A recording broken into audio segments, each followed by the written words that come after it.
Hi, this is Jay Smith. You've seen me here before.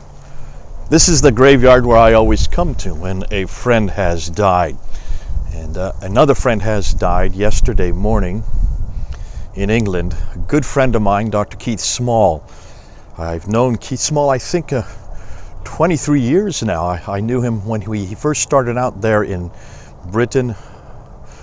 I was there. We started out pretty much, he was there just ahead of me, and we both worked on the streets. He way up in Dewsbury, I down in London. And so I got to know him when we were both kind of moving out into this type of ministry in a very foreign country. Dr.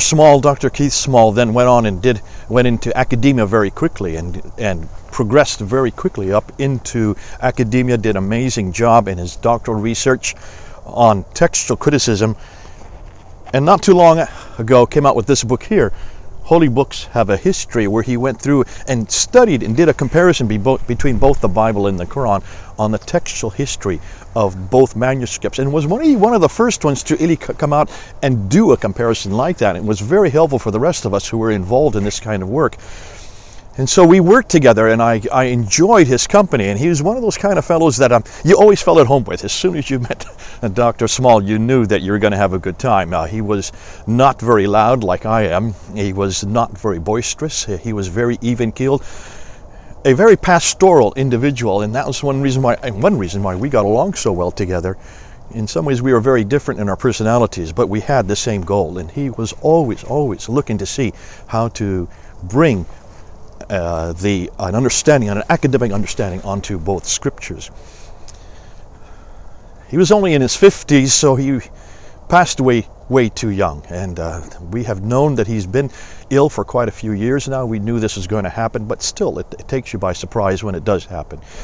So it's with a heavy heart that I do come to you this evening here in Pennsylvania at the graveyard, where I've already been twice before in just the last year and a half, with Nabil Qureshi last year in September, and then just a few months ago with Joe Carey.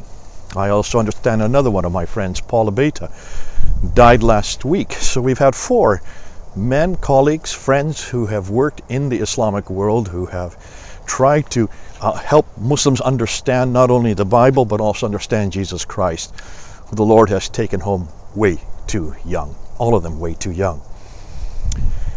But it's great to know that we have the work that they have done that we can carry on with. This is only one of this is not the only one of the books that Keith Small has written. One of the things that I love about Keith is that he did very good academic work. He really was interested in trying to unpack the Quran, trying to understand where it came from.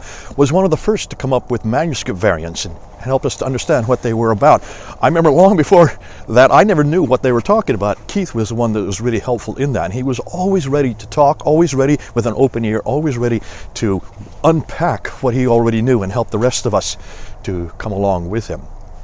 We're going to miss him. Like I've said before, we do miss these men when they go, but they're home. And I want to say to his wife Celeste and the kids, it's hard. We all knew that he was dying, but he's in a better place now. He's with God, and he's certainly going to leave behind the rest of us who will pick up where he left off, continue with what he introduced, and make sure that the rest of the world does not forget him or his legacy.